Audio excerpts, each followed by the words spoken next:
Hi everyone, this is Unit 3 team video. I'm Rachel, And I'm Chris. and let's get started. Today, in the Unit 3 video, for me, I chose the Horizon reports for the K-12 2017 report. And I also read the K-12 2017 report as well.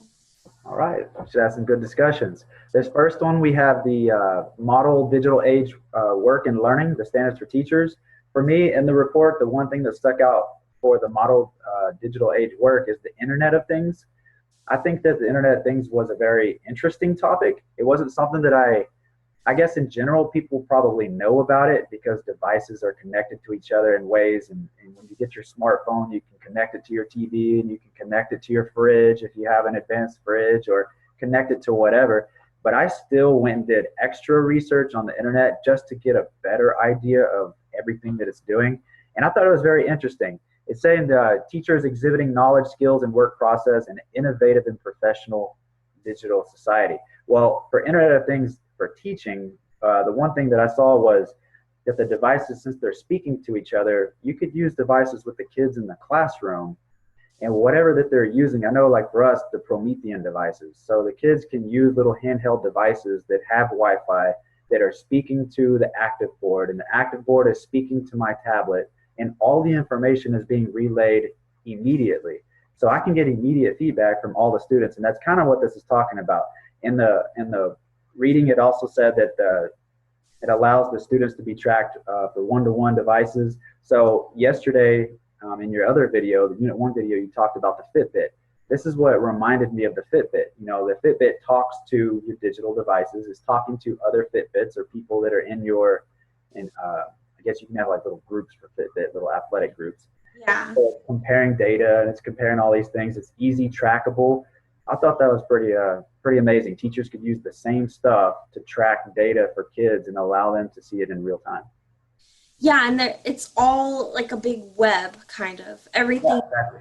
connected to everything. So it's really easy to, if you're doing something on your Fitbit, like you said, to see the data on your computer or your tablet or your phone, whatever you need to do. For this one, I really thought of analytic technologies dealing with big data. I thought that was really interesting because it might be something most people don't really understand or think about, but it's really important to schools and teachers to gather this big data and have a way to do it. So it's really complicated to get all this big data and get what you want from the data. So being able to understand that is definitely, understanding technology.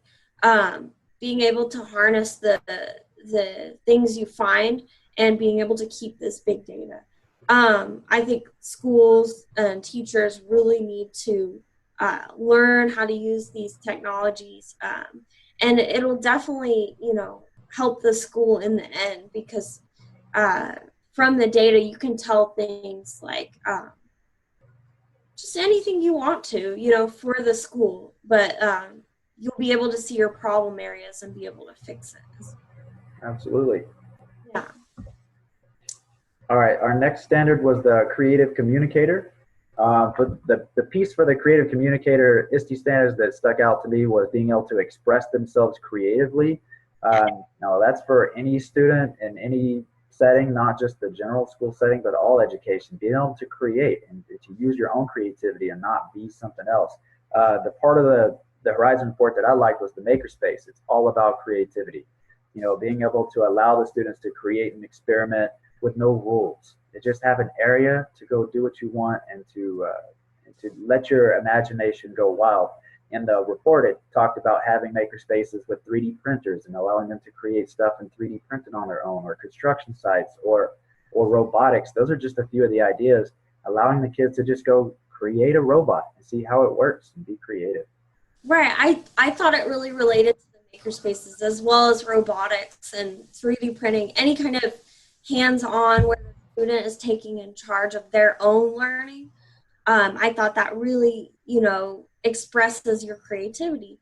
And I really in my experience, I feel like teachers that allow the students to have some kind of free time or time to where they're, you know, finding themselves creating something. It doesn't necessarily need to be like do step 1, 2, and 3. It could be, you know, go create something. Don't give them such guidelines. I think that is really successful in a lot of situations. I think it really promotes the creativity. And then you can just also add technology in there and, you know, add more creativity to that. I kind of tell the kids sometimes using the technology in my room is kind of like me allowing you to be a rule breaker. Use Yeah. it how you want. You know, there's no rules here. Do what you want with it. I'm not gonna stop you from being creative. Go find a new site. Go find a new application. Go find, you know, if you don't like what I'm using, find something else and show it to me. Prove it to me. But that's how they learn. So it's great, a great way for them to explore the technology options out there. Very good. Our next standard was the global collaborator. For me, the robotics hit this one very well. Robotics is a global phenomenon right now. More in the readings, it talked a lot about automation and machinery and using robotics. You know, the first truly implemented robotics was manufacturing cars and a car assembly line. You know, there's pros and cons to that. Obviously, it takes away the jobs of other, you know, real live humans, and the robotics are taking the jobs. But all it does is shift the industry from robotics, from manually being in the manufacturing plant to being a robotics engineer, you know, designing the robotics. So being able to work collaboratively in the classroom, you know, I'd probably say more so in the high school setting. You could actually have high schools across the world, you know, connect with the high school over in China and develop your global robotics ideas together. Connect with the Nordic schools that the Horizon Reports was talking about. You know, if these guys are using gamification over there and they're using robotics and things to do it, they would probably love to see our ideas and combine them and work globally. And definitely like in a competitive setting too. They definitely have like competitive competitions. Uh, I've seen the YouTube videos of the robotics like world championships or whatever. You know, kids from all over the world are competing in these competitions, just bringing their creativity to the field and just seeing what they can do. So I think that, yeah. So every report I've read so far, the Nordic schools, the Chinese schools, and then the K through 12 schools, um, all talked about robotics and how it's so important and it's growing and it's important to the technology field. Absolutely. All right, our next standard is the digital age learning environment. For me, I thought this one was a no-brainer with the virtual reality. It's an amazing environment to learn. It's using computer-generated uh, simulations of physical, you know, people and objects. It doesn't matter. It can create a virtual reality where you put the device over your head and you're allowed to, and it feels and it looks like you're interacting with other objects and people. Now that's an amazing learning tool that we've never had before, at least not whenever I was in school. Yeah, I thought the artificial intelligence goes right along with that as well. Just the environment of, you know, AI, learning about AI, it's growing so much. And no, it wasn't in school when I was in school either. But just being able to learn these new technologies, the AI allows, you know, the computers to, you know, become smarter and the humans using those computers to be smarter as well, learning that the skills through the computers. It's just such a cool environment for the students and for you know, people that are trying to teach teachers this information. It's just such a cool environment. The one thing that stuck out to me for the global, the virtual reality for the digital age was the fact that in the report it said virtual reality allows lessons to be more authentic. Yeah. Instead of the kids visualizing what it is you're trying to teach them, because a lot of kids don't have that engineering mind. They're not able to visualize. They need to actually see it. They need to see. So the virtual reality, it gives them that. Right. You don't have to try to use that engineering portion of your brain. Yeah. All right, for our last one, the INST standard was the digital age learning culture. Yeah, and I saw the virtual reality as same as what you were saying before. It definitely is enveloped in its culture. This whole culture of the VR, being able to see something before before you even do it. Like, for example, like what I was saying in unit 2, being able to perform a surgery but not actually doing it, just using the technology to see what you need to do to learn the skills to do so. I think that is just an amazing piece of technology, and the virtual reality allows the kids to see this and learn those skills, develop it in their mind so they can develop that with their skills as they move forward, so they can learn that, spatial reasoning and stuff that they might not have the skills to do before they get these lessons with the virtual reality.